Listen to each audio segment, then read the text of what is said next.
Welcome to the Know Why podcast. It is time for our final episode in our series, Know About Family Formation. And just a quick housekeeping note, next week we will feature our annual Best Of episode, which highlights the top 5 or so most popular episodes from the year. So stay tuned for that.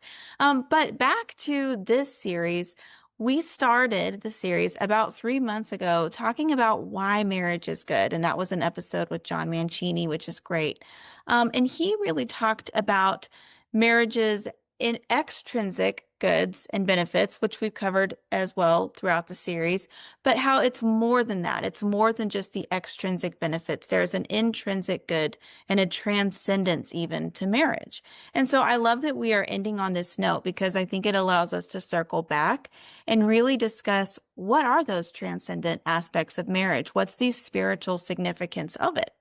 And so today we're going to talk about God's design in marriage and in sex. And so obviously this is a hot button issue. A lot of people feel like the biblical view of marriage and sex is outdated or repressive or even bigoted. But when you open your mind and you really look at scripture and the intentionality of God's design, you see so much beauty and so much benefit for families, for individuals, and for society. So here to talk with me about all of that today is Andrea Crum, who is the leader of Genuine Family Ministries. She's been with us before.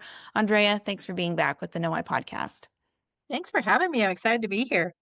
So let's jump right in. You have really have a really great, I think, way of explaining this goodness of God's design for marriage and sex. And so, but let's start right there. You hear Christians in the church a lot talk about marriage, but not really so much about sex. And so many people even have the impression that Christians are anti-sex or that it's bad. I know people who were raised in the church all their life and kind of had that conception. They never really got like a good biblical theological understanding of it. And so why do we have that misconception today? Yeah, I think that's very much true. And I think it really goes down to it feels like a double-edged sword, I think, for Christians, because on the one hand, we know it's good, we know it's healthy, we know that God designed it for our good. And yet at the same time, we believe that we've just seen the corruption of it in culture. We've seen people turn it into something that is all about pleasure seeking and all about experimentation and just really even perverted a lot of what God had created and called good. And so I think for Christians, there's just feels like there's this it can feel like a taboo topic because we don't want to join into the perceptions and the misconceptions that culture has created. And in fact, a lot of us ourselves probably have our own kind of baggage as it relates to what is sex and why does God call it good, and not really having our own clear picture of it. So I think it's just difficult for Christians to wrap their head around that. And I also think because of that, we don't speak about it. We don't speak about it to our families, specifically to our kids. But yet we have this culture that's talking all about it. They're talking about sex all the time. It's all and any kind of sex. And so if we're not talking about it as Christians and what God has designed as good, then the culture is really going to fill in the gaps. And that's going to be what this next generation hears and learns and believes about what God has called good. And instead of calling it good, they're going to see it as corrupted. Yeah. And with regard to what the culture says, really sex and marriage are seen as two separate categories. They can overlap, but they don't have to. But in biblical teaching, marriage and sex are intertwined. So can you talk about that? Yeah, absolutely. So they really are not two concepts. They're really one concept. Marriage and sex go together. So marriage is really the covenant or the promise. It's the agreement, and and sex is the consummation of that agreement or that promise. And so consummation means the thing that makes it final, legit, credible, and puts it into place. And so if you think about in our modern society, thinking about like contracts and things like that. If you use that analogy, marriage would be the contract, so to speak. It's the thing that is the written agreement. It's the thing that tells people the expectations, the duties, all the different pieces like that. But then it's the signing of the contract is really what puts that into effect. And so it's the signing of that contract is likened to the actual act of sex. So that is what the consummation of the contract would be. And so that's why even in some places, depending on where you live and what the laws say, an annulment may even be permissible in terms of a couple if they have not consummated or had sex in their marriage because they haven't actually signed the agreement of marriage, if you will. Oh, yeah, that's interesting to think about it in those terms. And you mentioned covenant and contract a couple of times, and I would love to talk about those things more. Because we do really kind of have an understanding in modern culture that it is a contract, but contracts can be broken for certain reasons and terms. And of course, there are biblical justifications for, I guess, the breaking of a marriage, or not justifications, but instances in when a marriage is inherently broken. And there is something deeper about it, though. It's not just like, okay, it's a contract as long as, you decide you want to be in the contract. In the biblical understanding of marriage, it is more covenantal, but we don't really use the word covenant a lot today. So how do we know what a covenant even is, and why is marriage a covenant? Yeah, a covenant really does express a more binding agreement between two people in front of God. It's a promise in front of God. You don't see that in contracts necessarily. It's not something that's done before God. So there is a spiritual element to a marriage covenant. As you mentioned, there are maybe some in certain circumstances a biblical permissibility for divorce if something specific happens. But in general, God doesn't break his covenants with us. And the expectation is that marriage is a covenant that we don't break as well. So it is intended to be one that lasts for our lifetime.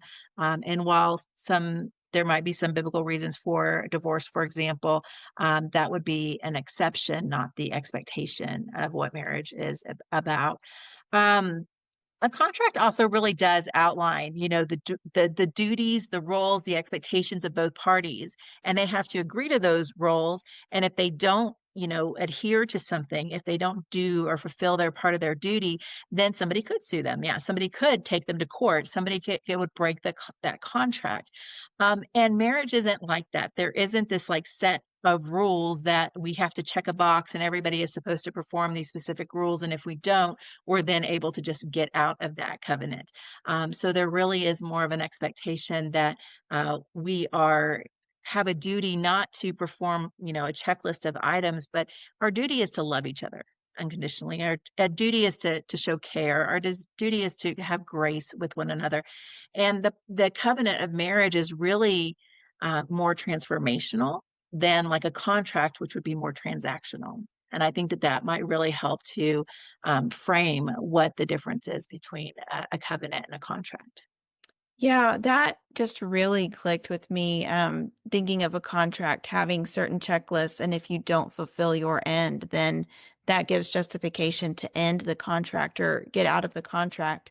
But yeah, marriage, if you thought, if you said, okay, here's your job, you do these roles, I'll do these, and thought of it like that, that's so mechanical. Like that doesn't seem loving at all. And yet I feel like people, when it starts to get hard, they do approach it like that. It's not meeting my expectations. And there is that lack of unconditional love there. So I like that framing of it. And with regard to covenant, this is something that we see a pattern of in scripture. There are multiple covenants. So can you kind of talk about the importance of that, like the big picture of the covenants? Yeah, so I think there's definitely things that signify a covenant. It is something that usually, and a lot of times in scripture specifically, we're seeing God make the covenant. God's usually making the covenant with his people. But in the case of marriage, it is a covenant before God. So there is this honor and it's not just something where we're doing it in front of our families or our loved ones. We are actually making a commitment. and a covenant in front of him. Usually a covenant is also going to have some kind of, it's a promise act. It's a promise, and it usually has some kind of spiritual significance to it. Also, typically pretty future focused. When you think about the covenants that God made with His people, you have the Abraham covenant, and that was with his descendants in the Promised Land, and that he would have descendants that would, be greater than the number of stars in the sky. With Noah, he had a covenant that there would no he would never flood the earth again, and destroy all of humanity. And then with the new covenant we have with Jesus, it's about our salvation now, but it's also about our future in an eternity. So it's really, usually a covenant is very future focused, and I think that also applies to marriage. It's not just something that's temporary. It's not just something for a set activity. It's something that is binding for the duration of our lives. And also something that's very different, I think, from the covenant we make with people in marriage, with our spouse. God never breaks his covenant. So if God made a covenant, if he made a promise, then he's going to fulfill it. And I think that that's where, he is God. And of course, we don't always live up to those holy standards that I would hope we would. But and of course, like you've said, there's definitely circumstances that even the Bible um, uh, talks about. But it's important for us to recognize that when we get into that covenant of marriage, we really are looking to make a covenant for a lifetime, and that we're striving and seeking Him in order to do that. And of course, if there's other things that occur in the marriage that are biblically permissible, to consider divorce, that is definitely an option that God has given in certain circumstances. But it's, again, not, it's the exception, not the expectation or the desire of God. Absolutely. So let's talk about some of that spiritual significance of covenantal marriage. And I'm just gonna, just as a kind of an aside, like very clearly, this matters if you believe in God. Because if you don't, and you're saying making a covenant before God, well, then it's like, okay, then I guess it is just a contract. And there are people who have evolutionary explanations for why marriage emerged and occurs today. And so, but I think it is important to kind of go back to some of those benefits that we see in marriage with regard to just the data of how it benefits individuals and families and children and society as a whole. It really stabilizes. And so then that we can kind of work backwards from that and say, okay, there's a reason why this works.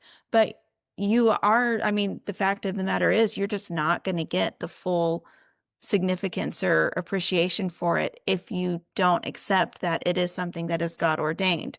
And so if you are a newer Christian or you're kind of starting to believe in God, then I think you have to ask yourself, okay, well, if I believe that, then I need to really examine what God says about marriage. And because it's going to be completely different from what a secular culture says about marriage. So there is that, difference there. But there's so much evidence for the goodness of marriage. But even beyond that, again, the spiritual significance, you have a great breakdown of four things that God's design demonstrates. And they really are kind of like, a representation to the world of things that are aspects of God's nature. So can you walk us through those four things? Yeah. So the first one is it symbolizes oneness. So in Genesis 2:24, it says, "This is why a man leaves his father and mother and is united with his wife, and they become one flesh."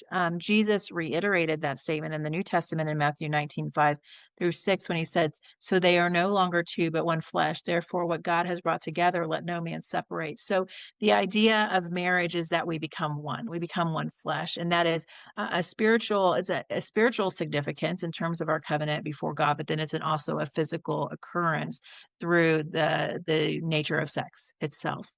The second thing is holiness. And after saying in Genesis 2:24 that they become one flesh, scripture goes on to say that Adam and his wife were both naked and they felt no shame. There was a purity in the fact that they were naked before one another because they were in covenant, because they were in marriage. And in fact, the only sex that God allows or endorses or, he designed is sex between one man and one woman. And so there is an aspect of holiness and purity that is in that union of husband and wife and in the act of sex. The third is faithfulness. So one of the 10 commandments is, Exodus 23, which says, you should have no other God before me. God really requires our faithfulness, our devotion, not having an idol before him. And marriage really allows us to demonstrate what faithfulness looks like, to be with one person for a lifetime, and to not seek out sexual activity or even emotional affairs, if you want to talk about that, outside of what is between a husband and a wife. And so that faithfulness that God requires for us in a relation to him, that is also required and is also a beautiful picture of our relationship with our spouse. And then the fourth one is purpose. And there really is purpose with sex. So it's obviously to create this intimacy and this holiness and purity and this oneness and be this example of faithfulness between a couple who are married. But it also is for procreation, for the purposes of reproduction, of having children. And one of the things that I think is so beautiful about that is that we know in Genesis 1 that God says he created us in his image. And just like he created us in his image, he gives us the ability to create little people in our image, because through our DNA, the way that he structured the whole thing, we're passing our DNA down to them. And you can see there are reflection a lot of times in our own kids.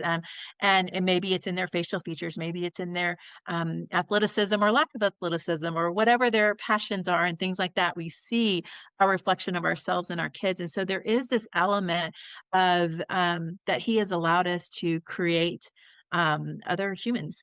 And that's the only way that it can happen. One biological man, one biological woman, and it should only happen, of course, within the context of marriage.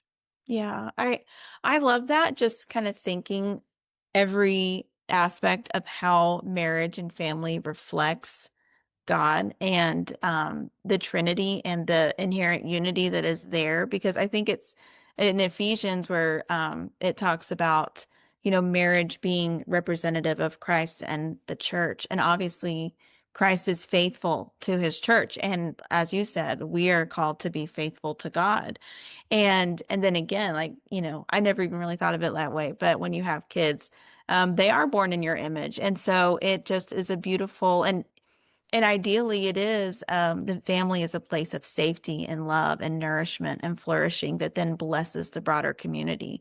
And that is how our relationship with God should be as well. And so it's such a beautiful picture that should represent Him to the world.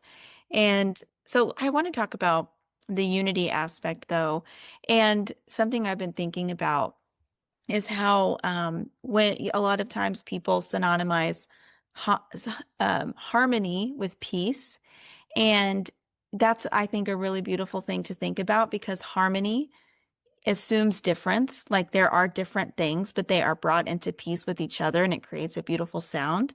And so I wonder, does the need and the call for unity and oneness in marriage, does that assume a, male female difference? Because there are two different beings that need to be harmonized and brought into oneness with each other.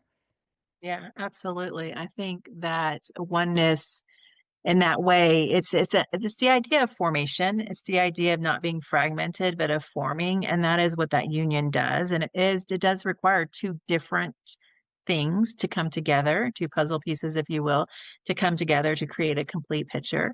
And God, in his design and he could have made us all self-sufficient. He could have made us people who have every single quality, but he didn't. He in his goodness and his insight and his intention knew that we needed someone else and that would be a more joyful, sanctifying, purifying, fulfilling life. And so every intention of God, even in the oneness element, because, I mean, we all know if you're married, then you know that sometimes there's friction in marriage. Sometimes it's not easy being two different people who have two different thoughts and philosophies or whatever it may be. But the idea of us coming together in one does become a more sanctifying process that purifies us over time. And so I think that's what really becomes beautiful about the oneness. Yeah, absolutely. I want to talk about too, just kind of, those boundaries, because saying that marriage is between one man and one woman is controversial. Even a lot, I think, and I didn't pull up the exact number, but if you look at, Pew Research and things like that, even many people who self-identify as Christians have become a lot more lenient on same-sex marriage. And I think it's hard for a lot of people today to articulate the why of that. And it can be easy to get caught up in the cultural narrative that it's unkind or hateful to say that, even though that's how we were designed. And the same goes for just, biblical boundaries around sex in general. People can view Christians or the church's teachings on sex as being sex negative, again, like being anti-sex, but they actually lead to protection and flourishing, not just for the couple, but for others as well. So, can we talk about some of those kind of real world implications of the biblical boundaries of sex and marriage? Yeah, and I think one of the things in that conversation is that all of the Christian life is about sacrificing our desires and following Christ. All that is the Christian life. That is the Christian life. It is saying we are sinners. We do things that aren't right. We have desires that are not right. We flee from those, or we try to flee for those, or we get convicted when we do them, so that we can flee from them, because God's way is better and his way does lead to protection. So I do want to say, I believe that people struggle with certain desires, whether that's a homosexual desire or people have desires sometimes to have uh, sex outside of marriage, with someone else. The desire does not mean that that is God's will for our lives. Mhm. That simply means that we live in a fallen world and that we have to take up our cross and follow him and seek God even in the things that are hard for us, even in the things and we sacrifice, right? We lay down those things before him, we surrender those things. And in the event that we have gone down those routes, God is a God of forgiveness and he's the God of grace. And there is always the ability to come back to him and to ask for forgiveness for those things and also ask for a strength to move in a different direction. So I think in general, uh, all of Christianity, whether you're talking about sexual temptations or not, is about, fleeing our desires, whether that's pride or whether that's materialism or whatever the thing is. But in this topic of sex, yes, there is such beauty in his boundaries and such blessing in his boundaries. He made these boundaries for our good. Sean McDowell has a quote that honestly I think is just one of the best quotes ever. And he says, if we all followed God's sexual ethic, all followed what God has said is good for sex, we would have no more rape, we would have no more STDs, we would have no more porn, we would have no more sex trafficking, we would have no more child abuse, we would have no adultery, in divorced families from that. There is God's sexual ethic sets us free. There's so much of the world's evil comes from sin in this particular space. Yeah. And for the world calling what God said is not good, the world is calling good. And yet there is so many consequences, so many broken people, so many broken families, so many broken children, mentally, emotionally, physically, because we are a culture that believes in these lies and don't look at God's word and say, no, that he had it right. He has it right. He was onto something, when he made this design, right? And so I think it's really important for us to realize like all the fallout from the fact that we don't follow God's design. Yeah. It reminds me of something you actually said in a conversation we had earlier this year. But it really stuck with me because um, you said something to the effect of that there is security in order, and that God's, design for life in general, like he is a God of order, and that is not restrictive, but that allows us to flourish because whenever there is no order, there is chaos. And I think a lot of young people are feeling that today. There's so much anxiety, and they're looking for truth and meaning and purpose, and God's, you know creation in its perfect state provides that order. So and I just want to affirm what you said too, like, it can be easy to focus for Christians to focus on somebody else's sin or temptations and not be picking up our cross and sacrificing our desires in our own life. And so yeah, you're absolutely right. We are all called to sacrifice, and that's so much of what marriage is and just the Christian life is. And so I think that's important to emphasize as well. But let's talk about the purpose. I mentioned that a second ago. Purpose in marriage. So today, I think, and I've talked about this in this series, it's kind of the soulmate myth. Like, we approach marriage for the sake of personal fulfillment. Like, if I want to get married and I think that, this is going to benefit my life, then I'll get married. If it stops benefiting me, then I'll get divorced. Um, and we've touched on it, but just to give you more of a chance to kind of expound on that, the purpose in marriage beyond just selfish desire or personal fulfillment. Mhm. Um, I believe, and I'll answer this maybe in two different ways. I believe that God has great purpose for families, for individuals and for families together. So I think that there's and purpose in terms of work, from that perspective, meaning what God has called us to do with our hands, what God has called us to do with our minds in terms of work. I think there's a lot of purpose that families can start finding together. That if they were seeking what God was calling them to do, not just as individuals, but as a family, I think that there would be some really amazing things happening in the church and really amazing things happening in culture. So I think that there's a real opportunity there for families. And then in terms of purpose as well, I do just find it to be so much about this sanctification process. So much about marriage is about being less of you and more of who you're called to be. And a lot of us, or me, maybe I'm just going to speak for me, struggle with that. It's been, I've been married 23 years, and I feel like I'm just starting to kind of get this, that really so many of the things that, where I wanted, my desires or what I wanted to do, and I wanted to put those first, that it was really necessary for me to sacrifice in those ways. And in that process, as we start to put other needs before us, we do become more like Jesus. And that is really the life we're called to, is to be more like him, to be a city on a hill.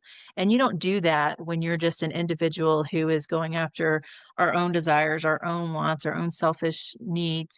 That doesn't happen when we're just pursuing ourselves, right? That happens when we're pursuing the betterment of other people. And that should start in our homes, and then that should hopefully flow out to the church and to the culture as well. Yeah. Yeah, that's so well said. And yeah, it's hard. I just hit my 10-year anniversary and feel like maybe I'm barely starting to learn what all that actually means. But yeah, it's hard, but it's so good too. Andrea, it has been so great talking with you about this.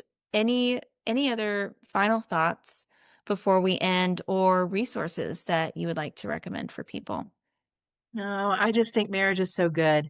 I talk to people, young people sometimes who are getting married, and I just tell them how much my husband and I love marriage and how it's been the biggest blessing of my life. And I will tell you, one of the saddest things I hear in response is, thank you for saying that. You're one of the only people who've ever told me that marriage is good, because so many people tell them, "Oh, you're going to fight in the first Mm, years and it's going to be so yeah. hard and so difficult," and all these things, but the reality is that marriage is good. You meet the right person, you have your eyes fixed on the Lord, and you just do life together. And there's no one who is a bigger supporter in my life than my husband, and vice versa, me for him. So it's been truly a partnership of great value, and I love him as the leader of our home, and I'm just very thankful to that. I'll watch him raise our boys, and to do that with him has been a really great honor. So I just want to say marriage is good,